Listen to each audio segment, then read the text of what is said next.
Everglades. I'm going to give y'all a minute to just take it all in, look at all the animals, and look at the plant life, and I'll tell you a little bit about this place. It's Christian time.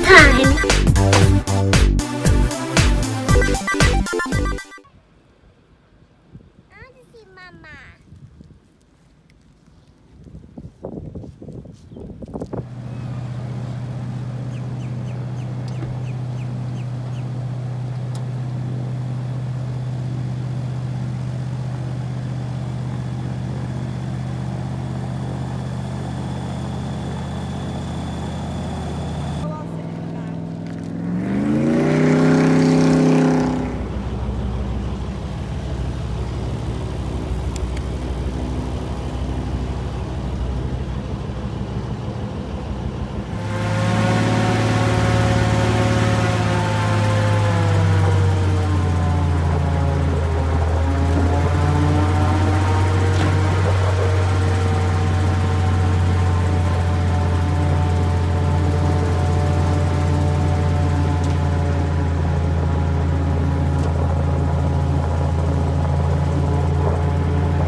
Give y'all a minute to just take it all in, look at all the animals, and look at the plant life, and I'll tell you a little bit about this place. And if y'all look up here in my passenger seat, I got another little friend up here too. Wow. First time I was on an airboat, I was 6 weeks old. First time I drove one, I was 6 years old. So I've been doing this pretty much my whole life, so I promise y'all are in good hands today. And any questions you may have throughout the ride, feel free to ask, and I'll do my very best to answer them for you. Now, a little bit about the Everglades itself. A lot of people don't know this, but the Everglades is not a swamp like most people think. This is actually the world's slowest moving river, not just this canal we're in, the whole place is what I'm talking about. And just to give you an idea how slow it moves, because obviously we don't see the water flowing, only moving at about ½ a mile a day, and that's headed south. So slow, naked eye can't even see it moving. That is because Florida is just so very, very flat. Now, unlike other rivers that are typically glacier-fed or spring-fed, our river of the Everglades happens to be rain-fed.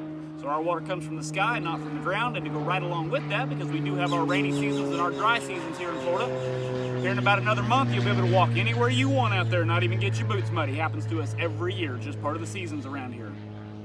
Make sure that ain't one of the other guys. Don't recognize it. All right. Now, if y'all want, you can leave the headphones off here for a little while. We're going to idle on down through this canal right here and see just who all's home. This little stretch of canal right here, I do see a lot of wildlife in, including birds, alligators, fish. This will be where we are probably going to spend the majority of our trip, because there is a lot to look at in here. And if y'all did come for the wildlife, you couldn't have picked a better time of year. As that water starts going down out there in those prairies, these alligators are kind of forced to congregate around this deeper water. So you'll see 4 or 5 times the amount of wildlife this time of year here in these canals than you would say if you came in December or January when the water's up. Well, let's ease along. I'll tell you a little bit about these animals as we go along. And like I said, you probably don't even got to worry about the headphones. We're going to take it easy and just see who's here. How deep is the canal? Not very deep. I'll show you with a stick real quick. Now, I'll tell you a little bit about this canal real quick, too. This is a man-made canal. This is not a natural waterway. And this was dug out back in the 1940s and 50s by the Army Corps of Engineers. They pretty much abandoned the project once they realized they couldn't farm the area because it was a river and not a swamp. But there, I'm touching the bottom. And this is one of my deeper spots. Now, here's the problem with that. Because this canal is basically filled in with a bunch of silt and everything over the years, even though I'm touching the bottom, the locals, we have another name for it. We call it the mud ditch. If you jump in, you're going to go through the mud quicker than you go through the water.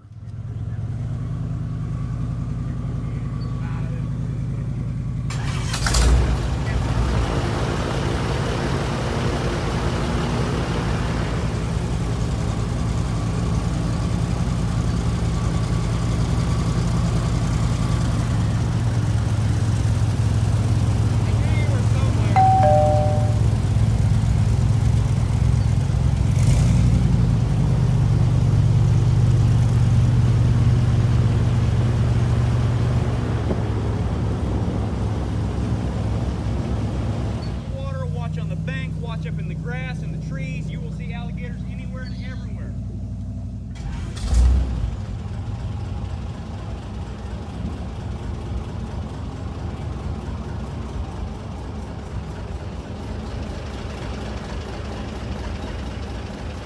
Do not create their own body heat. They have to get that heat from somewhere else, and that somewhere else here in South Florida does typically come from our sun.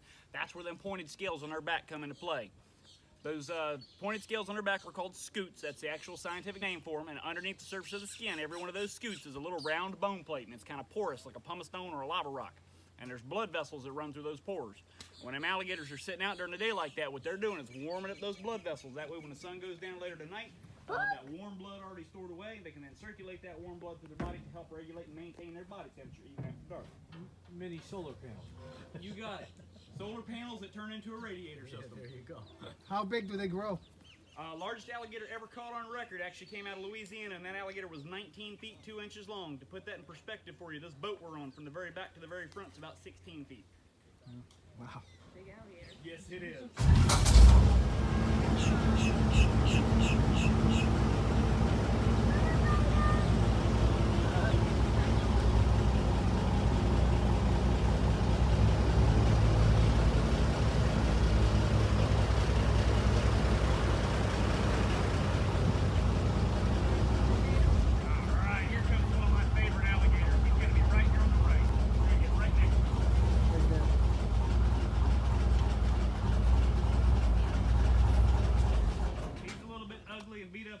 But it gives him character.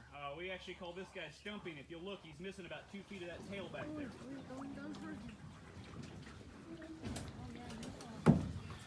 What's up, buddy? Good morning. Get past you for a second. I had about 3 days off. I haven't seen you in a little while. How you been? Now, these alligators are territorial. That is what helps make my job a little bit easier day after day, because these animals do tend to hang out around the same spots, and it does give me a very good idea where to look for them. Now, this time of year, some of that does go out the window with a lot of these alligators migrating towards these deeper water, but a lot of these guys like this that are here year-round, he's going to be here through the drought, through the wet time, any time of year, he's going to be somewhere around this canal. Now, this is one of our bigger males. If he had all that tail there, he'd be about 11 or 12 feet long. Right now, he's only about 9 or 10 with that lack of tail he's got.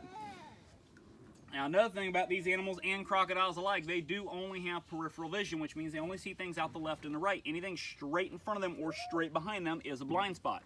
If you've ever noticed the people on television that catch the alligators and crocodiles, you'll notice they always sneak up behind them to jump on them. It's because they don't see them coming. And if you've ever seen somebody do an alligator wrestling show, you'll notice they stay directly in front of that animal. Again, it's that blind spot. They tap that alligator on the nose, he feels it, he opens his mouth, makes for a great show, but there is some science involved.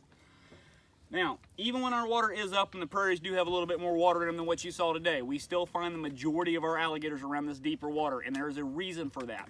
These animals are strictly carnivorous, which means they only eat meat, and they are opportunistic feeders, which means they will eat anything made of meat. But the three primary staples of their diet are fish, turtles, and birds in that order. Most of our fish and turtles hang out around the deeper water, and many of our species of bird feed off fish and turtles as well. Simply put, these alligators do like to be where the food source is. And another thing too, because every once in a while I figure, well, we got one close enough for me to point this out, because people ask me if they can hear or how their hearing is. They actually have a really good sense of hearing, and that little slit right there, right behind his eyes, is actually where his ears are. And they have an extra little muscular flap right there that actually allows him to shut his ears off when he goes underwater to keep from getting any water in his ear canals. And since we were talking about their sight just a minute ago, they actually have a second set of eyelids that we don't have. They've got the normal up and downs just like we do that shut out everything, but they've got a second set that run from front to back that are clear underneath those first ones that go up and down. And that's, you can think of those like a built-in set of diving goggles that allows him to go under the water, see where he's going, and not have to worry about getting the dirt and debris in his eyes. Now what I'm gonna do, I'm gonna splash just a tiny little bit of water right over there. Oh, there it is. You see that eyelid? Yep. All right. Everybody see it? No? Yeah? Okay. Okay. I was gonna say, cause if not, I was gonna say I'll splash a little bit of water on him. I can usually get him to blink for you. But we're gonna let him be. He's gonna sit out here and get his sunlight, and we're gonna head on down and see who else is home. How long do they live? Longer than us. Out here in the wild, they can live to be 60, 70, 80 years old, and under the right conditions, they will live to be over 100. There's actually some recorded instances of these animals that have been held in captivity, not fighting over territory and things like that, getting well fed on a daily basis, that have lived to be over 150 years old. We're gonna leave soon. Oh, Bob. Yeah, I can get old. Yeah, I can get old. And this guy right here, if I had to take an educated guess, I'd say he's probably right around 50.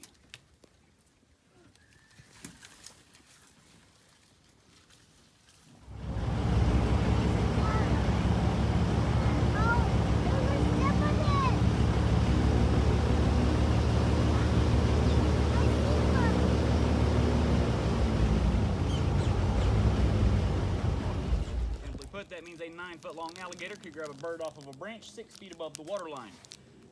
Now, question that usually follows that is, do they ever come in the boat? And the answer is no. They have a brain about the size of a pecan, and they do not see us as a bunch of individuals on a vessel. To them, us and the vessel are just one big animal, so in their mind, we're a lot bigger, stronger, and lighter than them. Now, the way that these animals eat turtles, they got about 2,000 to 3,000 pounds per square inch of bite pressure. That allows them to eat turtles with the same kind of ease we eat potato chips with. A couple crunches and it goes right down. And their digestive fluid is some of the strongest of any animal on the planet, so they digest shell, bone, and all without any kind of issues.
Christian time.